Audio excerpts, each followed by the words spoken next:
Listeners, आज हम working rule पर स्टडी करेंगे कि रैशनल एक्सप्रेशन को लोवेस्ट फॉर्म में किस तरह से कन्वर्ट किया जा सकता है। ठीक है, यानी वो वर्किंग रूल हमारे पास क्या है जिसके तहत हम एक रैशनल एक्सप्रेशन को एक उसकी लोवेस्ट फॉर्म के अंदर कन्वर्ट करते हैं। ठीक है, फर्ज करें हमारे पास जी एक रैशनल एक्सप्रेशन जो है वो किस फॉर्म के अंदर है जी, LX plus MX minus LY minus MY, ठीक है, divided by 3x square minus 3y square. ठीक है, अभी हमारे पास एक जो है रैशनल एक्सप्रेशन है, इसको लोवेस्ट फॉर्म के अंदर लेके आना है। तो इसके अंदर जो स्टेप्स हैं वो हम वर्किंग रूल जो है इसकी वर्किंग करेंगे, वो किस तरह से करेंगे, स्टेप वाइज करते हैं। पहला स्टेप ये है कि हमें इसकी क्या करनी है, फैक्टराइजेशन। ठीक है, हमें इसकी करनी है फैक्टराइजेशन।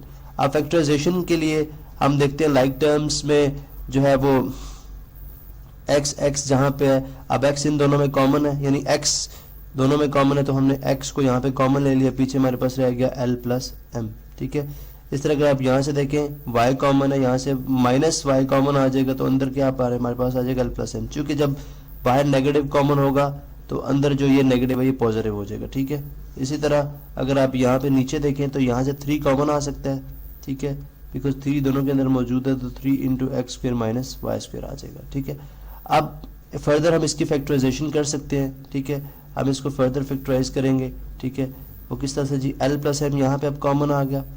ठीक है, और ये बन गया हमारे पास x माइनस वाई। ठीक है, अब ये अगर आपको याद रहे a square minus B square formula हमारे पास है a plus B into A minus B. ठीक है, नेक्स्ट स्टेप हमारा क्या होगा कि ये हमारा आपको याद रहे कि ये हमारा p ऑफ x है। ठीक है, यानी न्यूमरेटर है और ये हमारे पास q ऑफ x है, वेर हम कह रहे हैं जी q ऑफ x जो 0 के इक्वल नहीं है। ठीक है, अब इस केस में हम p ऑफ x और q ऑफ x का देखते हैं कि इन दोनों में LCM क्या है। ठीक है, अब LCM अगर आप देखें इस फैक्टर का, यानी ये p ऑफ x के फैक्टर्स हैं और ये q ऑफ x के फैक्टर्स हैं, तो x माइनस y जो है इन दोनों में कॉमन है तो x माइनस वाई इनका क्या है, जो है वो HCF है।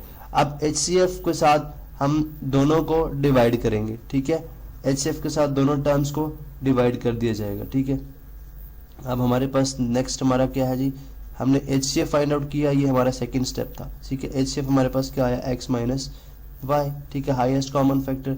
अब नेक्स्ट स्टेप हमारा क्या जी, हम HCF के साथ दोनों टर्म्स को यानी न्यूमरेटर और डिनोमिनेटर को डिवाइड कर देंगे। हमारे पास आ जाएगा जी l plus m into X minus Y divided by X minus Y, ये हमारा HCF था।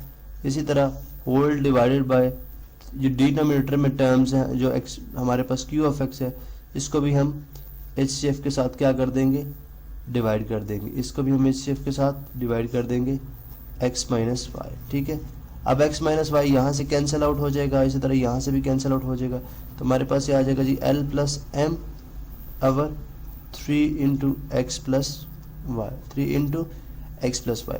अब ये हमारे पास जो है तरीका है, ये इससे मजीद हम इसको सिंप्लीफाई नहीं कर सकते, ये इसकी लोवेस्ट फॉर्म है, ये उस रैशनल एक्सप्रेशन की लोवेस्ट फॉर्म थी। तो ये हमारे पास मेथड है कि हम किस तरह से जो रैशनल एक्सप्रेशन उनको उनकी लोवेस्ट फॉर्म के अंदर लेके आते हैं। जो सिंपल यहाँ से अगर आप स्टेप 2 के अंदर देखें तो स्टेप 2 के अंदर हम ये बात कर सकते हैं जी कि आफ्टर फैक्टराइजेशन, यानी जब हम फैक्टराइज करते हैं जो हमारे पास फैक्टर आते हैं हम ऊपर नीचे कैंसिलेशन करते हैं, यानी डिनोमिनेटर और न्यूमरेटर में देखते हैं कि कौन से फैक्टर्स कॉमन है। कॉमन फैक्टर्स आपस में कैंसिल आउट हो जाएंगे और जो रिमेनिंग हमारे पास फैक्टर रह जाएंगे वो उस जो है रैशनल एक्सप्रेशन की लोवेस्ट फॉर्म बन जाएगी।